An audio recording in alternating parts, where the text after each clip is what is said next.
कम अधिकारी, बहुत कम उच्च अधिकारी ऐसे होंगे जिन्होंने दो बड़े ताकतवर लोगों को काम करते हुए बहुत करीब से देखा होगा, बहुत करीब से देखा होगा। आपने देश के प्रधानमंत्री नरेंद्र मोदी जी के भी मानचित्र पर काम किया, उनके नेतृत्व में भी काम किया, फिर आप लखनऊ पहुंच गए, योगी आदित्यनाथ के साथ भी आपने काम किया चीफ सेक्रेटरी के तौर पर। दो ताकतवर लोग, दोनों के साथ काम करने वाले जो कार्यकाल आपका रहा, उसको आप किस तौर पे याद करेंगे? क्या नया देखा इन दोनों में आपने?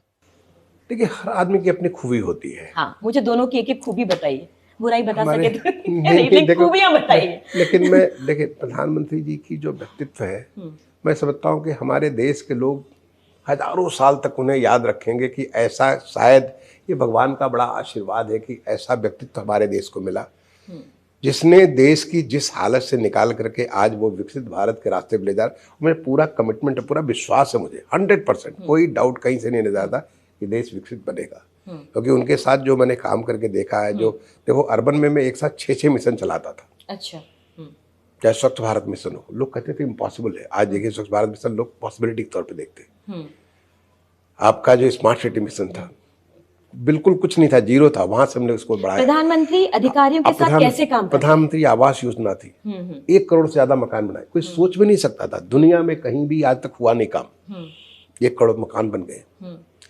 आपका सोचिए, अर्बन लाइवलीहुड मिशन का जो कार्यक्रम था, कमाल का कार्यक्रम था। पीएम स्वनिधि, जो रेहड़ी पटरी वाले थे, उनका कमाल का काम था, मैंने सोच नहीं सकते थे लोग। जब मैं शुरुआत किया था, मुझे लगता माननीय प्रधानमंत्री जी के सामने जब मैंने इस बात को रखा था, उनके अलावा किसी को विश्वास नहीं था, अकेले वो रहे होंगे जिसको, क्योंकि उसमें कोविड का जो बुरा दौर था, उस बुरे दौर में जब उन्होंने कुछ लोगों को बुलाया था, कुछ अधिकारियों की, बताइए क्या क्या चीज कर सकते थे, मैंने उसमें ये बात रखी थी। अच्छा। मैं समझता कि उनके अलावा वहाँ पे जो हॉल में जो लोग बैठे थे, किसी को विश्वास नहीं होगा कि ये काम हो सकता है। बहुत लोगों ने डाउट भी शेयर किया, लेकिन प्रधानमंत्री जी ने कहा आगे बढ़िए। और देखिए, उनका आशीर्वाद है, उनका जो एक प्रताप है कि आज रेहड़ी पटरी में 1 करोड़ के आसपास लोगों को फायदा हो चुका है। फिर ऐसे ही आप अब देखिए कि मेट्रो के बारे में, मेट्रो कहाँ था, 5 शहर में, आपने तो 4 मुझे सौभाग्य मिला। लेकिन ये जो प्रधानमंत्री का जो लगातार आशीर्वाद मिलता था, जो उनके जो डायरेक्शन होते थे, क्योंकि वो इतना नजदीक से चीजों को देखते, इतनी गहराई से देखते, तो उनकी जो क्षमता है वो कमाल की है। मैं तो इतना सीखता रहता हूँ, मैंने कहा सबसे सीखता हूँ, उनसे भी बहुत सीखता हूँ, मैं बहुत सारी व्यक्तित्व मेरा जो है। बाकी के प्रधानमंत्रियों की जो फेहरिस्त है, उससे आज के प्रधानमंत्री को आप किस एक गुण की वजह से अलग मानते हैं? वैसे तो वो देश के अलावा कुछ सोचते ही नहीं है, शायद, मुझे ऐसा लगता है। अच्छा। मुझे ऐसा लगता है, आप पता नहीं, मतलब मुझे ज्यादा कुछ नहीं कहता, मुझे लगता है कि वो, उनको हर समय देश ही नजर आता है, वो देश के प्रति इतने कमिटेड। मुझे लगता है कि एक तरह से इम्पॉसिबल टाइप का चीज है, जो कि हर समय। अगले साल चुनाव है उत्तर प्रदेश में, 2027 दस्तक दे रहा है। आपने योगी जी के साथ भी काम किया है, बहुत बड़े बड़े ऑपरेशंस डील किए हैं, बड़े गंभीर मुद्दों पे बड़े सुंदर फैसले आपने किए हैं। आप इस तस्वीर को कैसे देखते हैं? उत्तर प्रदेश के भविष्य की तस्वीर को कैसे देखते हैं? देखिए, उत्तर प्रदेश में जो पिछले माननीय योगी आदित्यनाथ जी के कार्यकाल में जो परिवर्तन हुआ है, उत्तर प्रदेश बहुत संभावनाओं का प्रदेश है। मैं वहाँ का रहने वाला हूँ, वहाँ का बहुत सारा, मतलब नज़दीक से काम किया, देखा मैंने, लेकिन वो एक निराशा के उसमें चला गया था। जिस प्रकार से उत्तर प्रदेश में शांति व्यवस्था को, लगभग सभी प्रकार के उसमें काम किया मैंने, सबके नज़दीक रहा हूँ मैं, ऐसा नहीं, क्योंकि मैं तो काम करने वाला था। देखिए, मैं किसी से ना काहू से दोस्ती, ना काहू से बैर। मुझे योगी आदित्यनाथ जी साहब के साथ भी जो काम करने में मजा आया, मजा वैसे हर जगह काम करने का, लेकिन उनका जो ये है कि जिस प्रकार से उन्होंने जो माहौल बनाया उत्तर प्रदेश को, आप सोचिए कि आज शांति व्यवस्था के नाम पे आप कहीं भी, किसी भी इलाके में रात में भी कोई लेडी जाए, उसको डर नहीं लगता है। पहले आप हजरतगंज में भी जाने में आपको डर लगता था कि कहाँ गोली चल जाए। हजरतगंज जो कि लखनऊ का बिल्कुल खास है, वहां पे भी लोगों को डर लगता है। लेकिन अब लोगों को बुलडोजर से तो डर लगता है। बुलडोजर से डर तो बड़े लोग, ऐसे लोग लगता है जो मैंने जो बहुत कानून को अपने हाथ में लेके चलते हैं, सबके ऊपर बुलडोजर नहीं चलता है। बुलडोजर तो वहां चलता है जैसे लोगों को, लेकिन लोगों के मन में इस बात का विश्वास है कि भाई हमारे यहाँ सुरक्षा है, हम सेफ है। दूसरा, विकास को अगर लेकर के चलिए, आप देख लीजिए कि जो कृषि में विकास हुआ है, गन्ना में विकास हुआ, मुझे गर्व है इस बात के लिए कि मैं उत्तर प्रदेश के हर एक प्लॉट को हमने डिजिटली उसको मैप कर दिया है। हर प्लॉट का अपना आइडेंटिटी है। जो एग्री स्टैक जो कार्यक्रम माननीय प्रधानमंत्री का देश के लिए है, उस कार्यक्रम में उत्तर प्रदेश काफी अग्रणी है। आप उसका गन्ना के बारे में देख लीजिए, शुगर के बारे में इतने सारे उनके हमारे किसानों को उनको नुकसान होता था। आज देखिए उनको कितना पेमेंट कर 2.5 लाख करोड़ रुपए का पेमेंट हो चुका है इन लोगों को, जो किसानों को पेमेंट हो चुका है। आज उनको कोई बकाया उनके ऊपर नहीं रहता। आप इंडस्ट्री को लेकर के देख लीजिए, उत्तर प्रदेश इंडस्ट्री के लिए किसी जमाने में कानपुर देश का 8वां बड़ा शहर माना जाता था। उत्तर प्रदेश कहीं का नहीं लगता। उत्तर प्रदेश लगता था कि नोएडा अगर न हो तो उत्तर प्रदेश कोई नाम न देने वाला हो, और नोएडा इसलिए कि वो दिल्ली के एनसीआर में था। आज उत्तर प्रदेश में जब हम लोगों ने ग्लोबल इन्वेस्टर समिट हुआ और माननीय मुख्यमंत्री से बात हो रही थी, तो हम लोग के सामने उन्होंने लक्ष्य रखा कि कम से कम 10 लाख करोड़ का एमयू होना चाहिए। ऐसा हुआ? हमने कहा कि बिल्कुल होगा सर, 10 लाख करोड़ आपका लक्ष्य है, क्योंकि उसके पहले उत्तर प्रदेश में पहले जो हुआ था 80,000 करोड़ का हुआ था। उन्होंने कहा 10 लाख करोड़ का होना चाहिए, जो कहीं न हुआ हो। और फिर पूरी व्यवस्था को हमारी पूरी टीम, मैंने हम सब लोगों ने मिलकर के माननीय मुख्यमंत्री जी के उनके मार्गदर्शन में जो व्यवस्था तय, कंप्लीट डिजिटल, ऑनलाइन 100% 24/7 कहीं से कहीं भी से आप इस तरह कर सकते हैं। और रिजल्ट कितना आया? 35.5 लाख करोड़ रुपए के एमयू हुए। जिस प्रकार से कार्रवाई की, कैसे हुआ तो अपने आप में पूरी कहानी है, कैसे कर सकते हैं।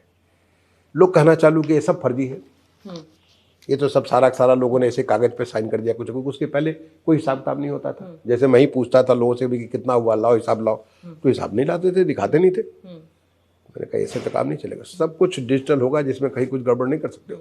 तो जब लोगों ने कहा ना फर्जी का, हमने कहा चलो दिखाता हूँ। काम करना चालू किया, और पहला जो हमारा ग्राउंड ब्रेकिंग सेरेमनी हुआ, मैंने हमारा जो ग्लोबल इन्वेस्टर समिट हुआ था वो हमारा हुआ था 2023 के फरवरी में। ठीक 1 साल के बाद 2024 के फरवरी में जब हमने पहला ग्राउंड ब्रेकिंग सेरेमनी हुई, 10.26 लाख करोड़ के प्रोजेक्ट ग्राउंड कर दिए गए। मैंने 10.25 लाख करोड़ जो लक्ष्य रख रहे थे, मुख्यमंत्री जी ने रखा था, वो तो हमने तो उतना ग्राउंड कर दिया। उसके बाद कितना हुआ मुझे मालूम नहीं, क्योंकि मैं तो जून में वहाँ से निकल के चला आया, और मैं पीछे मुड़ करके बहुत ज़्यादा नहीं देखता हूँ, क्योंकि फिर कभी खुशी भी होती है, कभी दुख भी होता है, इसलिए मैं पीछे नहीं मुड़ के देखता। जब कोई एसडीएम या कलेक्टर एक जगह से दूसरी जगह जाता है, कुछ तो सम्मान के साथ जाते हैं, कुछ झोला बांध के जाते हैं, और कुछ जाते हैं और उनके लिए नारे लगते हैं। अब आप समझ जाएंगे मैं क्या कहना चाहती हूँ। कुछों के लिए नारे लगते हैं कि डीएस मिश्रा मुर्दाबाद, डीएस मिश्रा हाय हाय। वो व्यक्ति बरेली से निकलता है चित्रकूट ज्वाइन करने के लिए, और स्वागत में एक भीड़ होती है और कहती है दुर्गा शंकर मिश्रा मुर्दाबाद। तो ये इतने आंदोलनकारी अधिकारी रहे आप कि आपका स्वागत कभी फूलमाला की जगह पे ऐसे, जहां आप गए वहां पे फर्नीचर तोड़ दिया, ये कर दिया, ऐसा क्यों? ये घटना है, ये मैं अच्छी घटना, सही घटना आपने याद दिलाया। कहीं से कहाँ से आपने जानकारी, पता नहीं। मैं बरेली में एसडीएम था। हाँ। 1986 में मसूरी की ट्रेनिंग के बाद मैं एसडीएम था बरेली में, आंवला का एसडीएम था। वहाँ से 87 के सितंबर में मेरी पोस्टिंग हुई चित्रकूट में एडीएम के लिए। उस जमाने में 5 पोस्ट होती थी, बड़ी इंपॉर्टेंट पोस्ट थी। उस 5 में एक ये भी था, एडीएम पोस्ट थी। बड़ा जो लोग अच्छा माने जाते थे, अच्छा काम करने वाले माने जाते थे, मेरी एडीएम चित्रकूट पोस्टिंग हुई। तो मैं तय किया कि मैं बरेली से चित्रकूट बाई रोड जाऊंगा, कार से जाऊंगा। मेरे जाने का मकसद ये था कि मेरी वाइफ थी, मैं अपने वाइफ को आईआईटी कानपुर दिखाना चाहता था। अच्छा।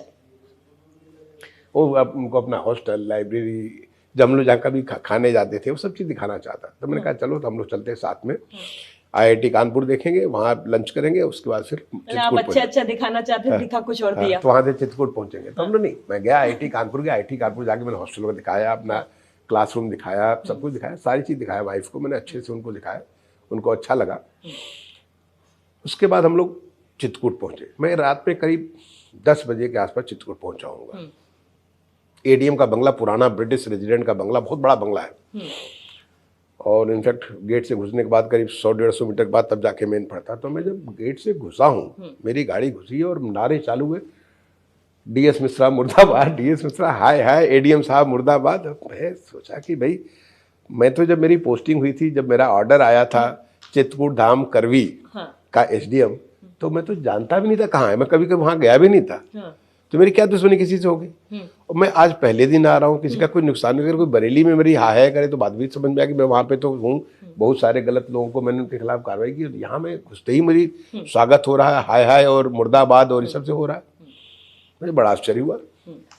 मैं पहुंचा, बंगले पे पहुंचा। बंगले पे मैं देखा कि हमारे एसडीएम साहब, आरपी सिंह एसडीएम साहब थे, एक मिश्रा जी थे, हमारे तहसीलदार साहब थे, नायब तहसीलदार, सब लोग खड़े थे, पुलिस वाले खड़े थे मेरे स्वागत में कि लोग पहुंचने वाले। उनको खबर तो था ही कि मैं पहुंच रहा हूँ, और सबका गर्दन झुका हुआ।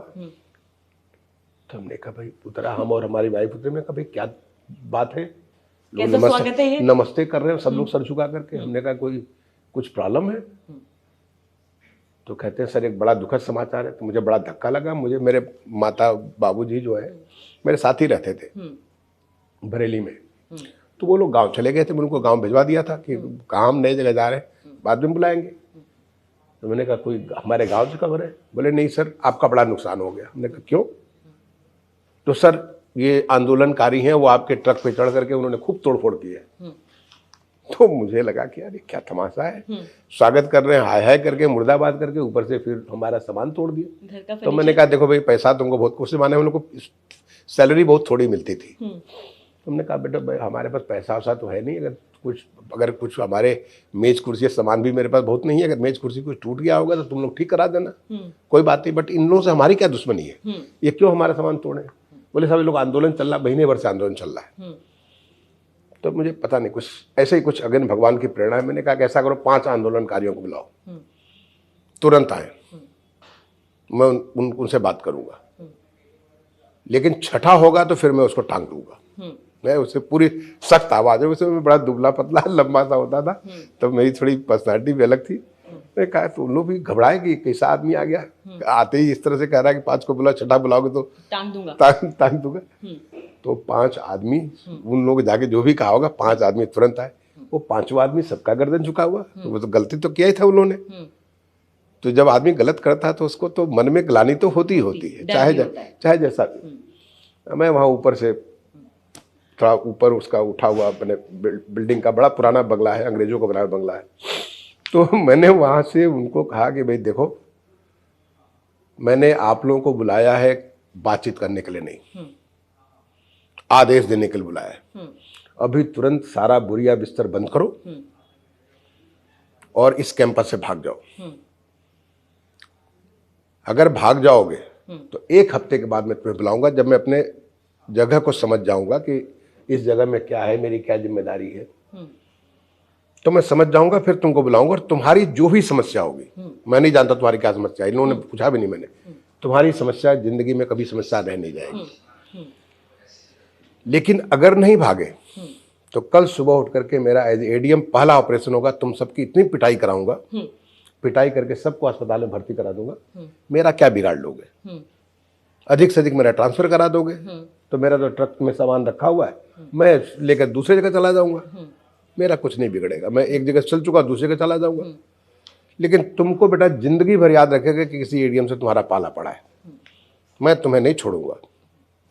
मैं बोले उसके बाद मैंने कहा और कुछ नहीं बोलना मुझे, बस तुम लोग वापस जाओ। अब इन्होंने मैं छोटा बच्चा था, मेरी उम्र कितनी रही होगी, मैं उस समय 22 साल में आईएएस में आ गया था, पहले फर्स्ट अटेम्प्ट 22 साल में आईएएस आ गया था। 23-24 साल प्लस 25 साल का रहूंगा मैं। तो जब इनको बोला तो मैंने बोल के मैं अपना चला गया अंदर सोने के। 12-1 बज गया सोने में।